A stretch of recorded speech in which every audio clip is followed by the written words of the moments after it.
Sri Sachidananda Sadguru Sainath Maharaj Ki Jai. Sri Sai SATCHARITRA, an Insight.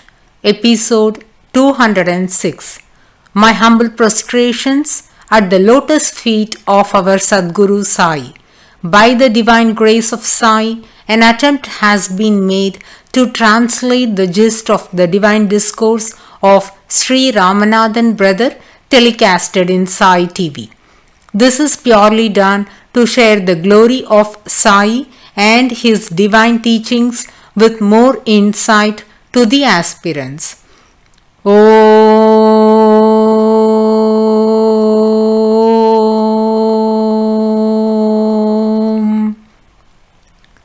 Gurur Brahma Gurur Vishnuhu Gurur Devo Maheshwaraha Gurur Sakshat Parabrahmam Tasmai Shri Gurave Namaha. Devotees, we have been heeding to the Leelas of Sri Sai Maharaj that were personally witnessed by Ramgir Buva, and the same was articulated by him to Pujya Sri Narasimha Swamiji while he was interviewed in the year 1936. In connection with that, we shall continue to listen to the Jamner miracle in which he was personally involved. Being an onlooker of many divine sports of Sri Sai Maharaj, he earned to experience one for himself, and the omniscient Sri Sai Maharaj, reading his thoughts, blessed him with one such opportunity. One day, he had a desire to go to his native town. As always, he came to Sri Sai Maharaj to seek his grace and permission. Sri Sai Baba gave Udi and consent to leave. While Ramgir Buva was about to walk out of Dwarakamai, he was called by Sri Sai Maharaj. When he went closer, Sri Sai said, "On your way to Jalgaon, stop at Jamner. Give this Udi packet to Nana Sahib Chandorkar and then proceed to your hometown." Ramgir Buva was in a fix because he just had ₹2, which was sufficient only to go to Jalgaon. Then how can he go to Jamner and then continue his journey to his hometown was his problem. While Ramgir Buva was filled in his thoughts, Sri Sai Baba told Shama to write a copy of the Arati written by Madhavrao Adkar and give that paper to Ramgir Buva, so that he can give the Udi along with Arati to Nana Sahib Chandorkar. At that juncture, the Gosavi spoke thus, "Baba, I have just ₹2. This can only fetch me a ticket up to Jalgaon, which is ₹1 and 14 annas. Then how can I continue my journey from Jalgaon to Jamner?" For this, Sri Sai Baba said, "Everything will be provided to you. You don't have to worry about it. You start your journey now." This Gosavi has complete faith on Sri Sai Maharaj, hence decided to proceed to Jamner. He took the Arati copy from Shama.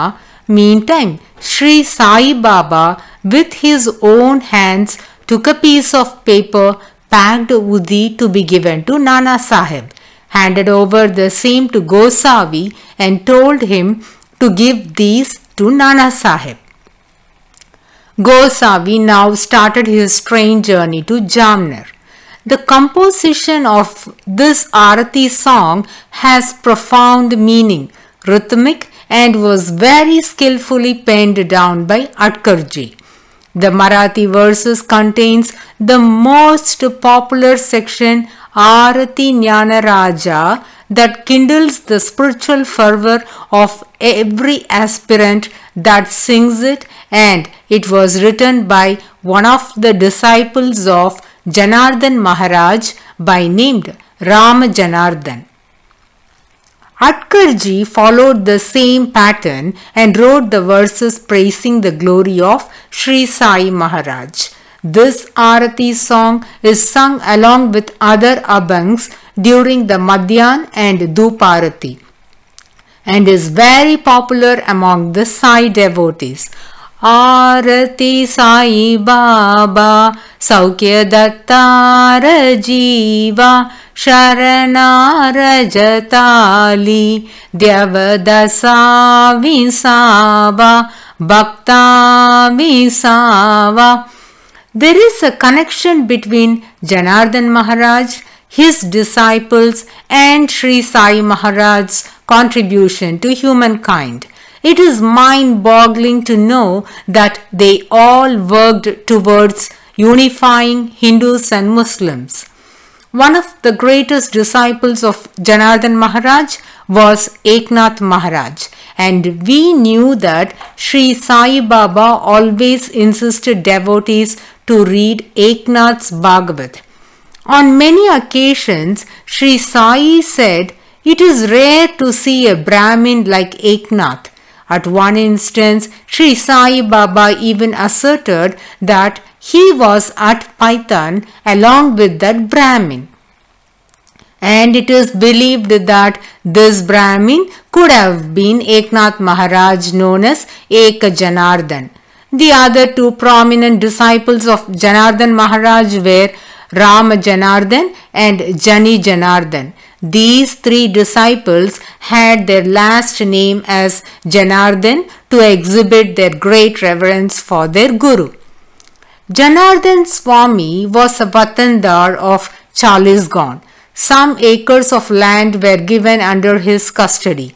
His real name was Janardhan Haripant Deshpande. He was a great Dattatreya Upasagar and was a guru for devotees from both Hindu and Muslim community. His devotion on Lord Dattatreya is unfathomable and profound that Lord Datta would be conversing with him directly every day.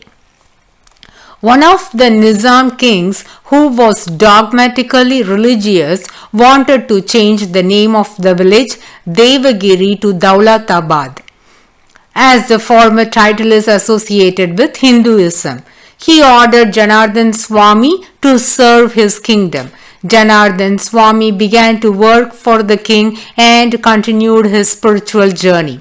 The Nizam king observed the devotion that Janardhan Swami holds for Lord Dattatreya and was greatly inspired by him.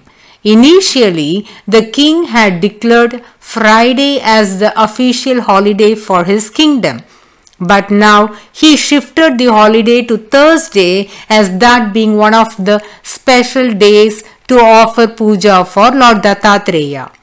Devotees, isn't this astounding? This is the same king who had no religious tolerance and was wanting to change the name of the village Devagiri to Daulatabad just because it was a Hindu name, but now on his own changed the weekly holiday from Friday to Thursday, enabling Janardhan Swami and other devotees to worship their Guru and beloved deity, Lord Dattatreya. Thus, even the Muslims became the disciples of Janardhan Swami. Moreover, when Janardhan Swami attained Mahasamadhi, the king permitted to have his mortal remains to be kept inside the fort of Devagiri. Janardhan Swami's guru was Chand Sahib Kadri Bodle, a renowned Sufi saint. He belonged to a Sufi tarika or path known as Kadriya. Chand Bodle has sacrificed his life for the unity of Hindu and Muslims. He guided the self-realized souls from both the communities. For instance, Sheikh Muhammad was a Mohammedan by birth and Janardhan Swami was a Hindu. Sheikh Muhammad also continued the legacy of bringing peace and harmony between Hindus and Muslims. He authored a book titled Yoga Sangraham. Though he didn't support the notion of Saguna worship, that is with form, he supported the worship of Nirguna, that is formless, and wrote songs praising the glory of Sri Pandurang of Pandharpur. under the title Nirguni Nirakar in the above book. In fact, Sheikh Muhammad was considered as a Vaishnavite by many, while Janardhan Swami was referred as a Sufi saint by several. Now getting back to the original thread, the Arati Jnana Raja, authored by Ramajanardana, is not merely a song that is loaded with beautiful verses and tempo, but this also explicates the greatness of the lineage of Gurus of Sri Sai Maharaj. This highlights the efforts taken by those Gurus in unifying Hindus and Muslims. Thus, we can conclude that activities of these saints transcended religious beliefs. As we are discussing about the Arati song composed by Madhavrao Adkar, it is inevitable for us to know his association with Sri Sai Baba. He was a highly spiritual person, an ardent devotee of Sri Sai Maharaj, was a frequent visitor to Shirdi. He would go on Varkari 4 times a year, that is, pilgrimage by foot, to have darshan of Lord Pandarinath. On his way to Pandharpur, he would come to Shirdi and stay for few days. At one such instance, Sri Sai Maharaj advised Vaman Madhavrao Adkar thus: Madhav, now 2 people will come in search of you to take you home. You go with them. Good will befall upon you. A son will be born to you in a year. Christen him as Ram. Within a few minutes after this advice of Sri Sai Baba, Adkar's father and father-in-law stepped into Dwarakamai. The moment Adkar noticed them, he understood the purport of Sri Sai Baba's words.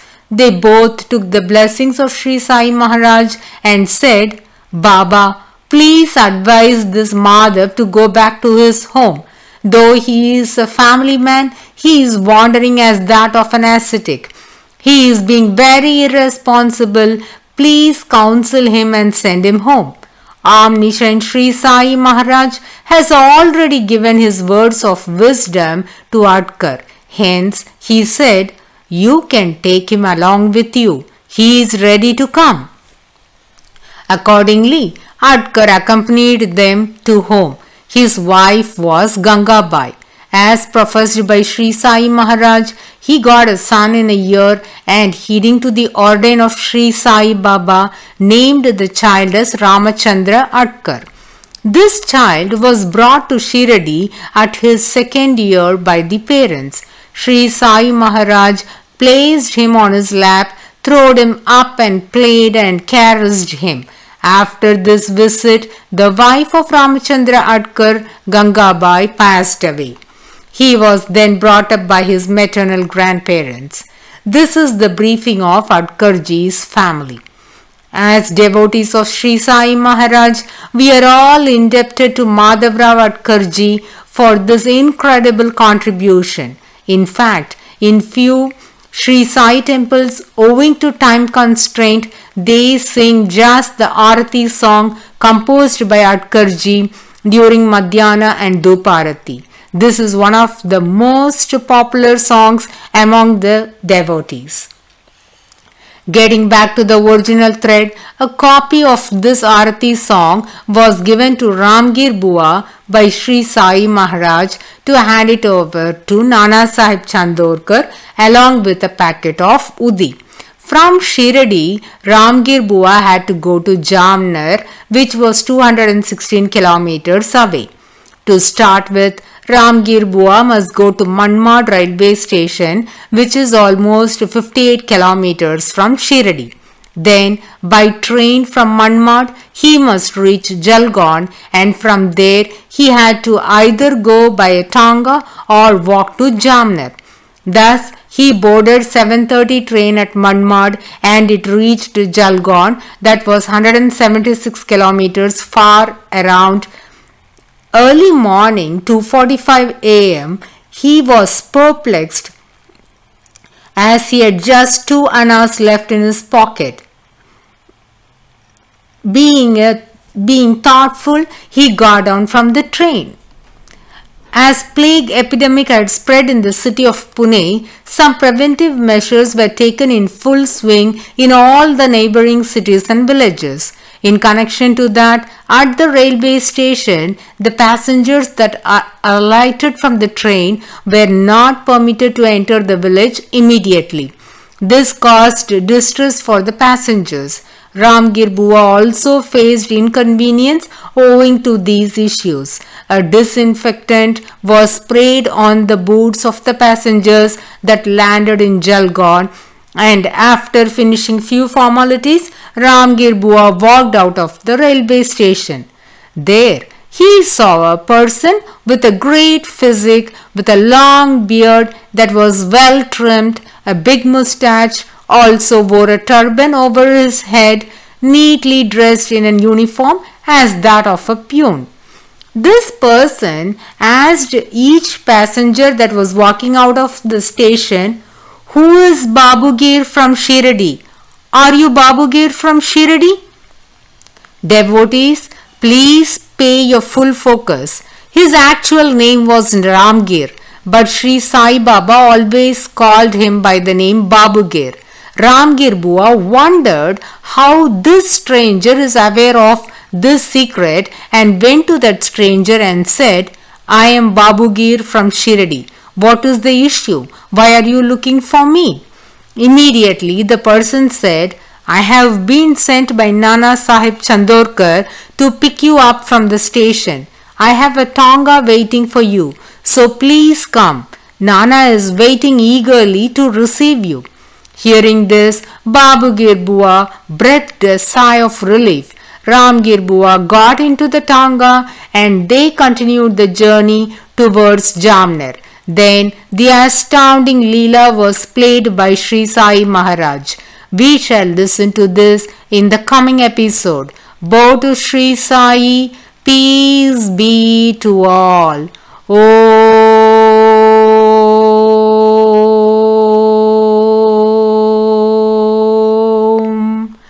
Sai Ram.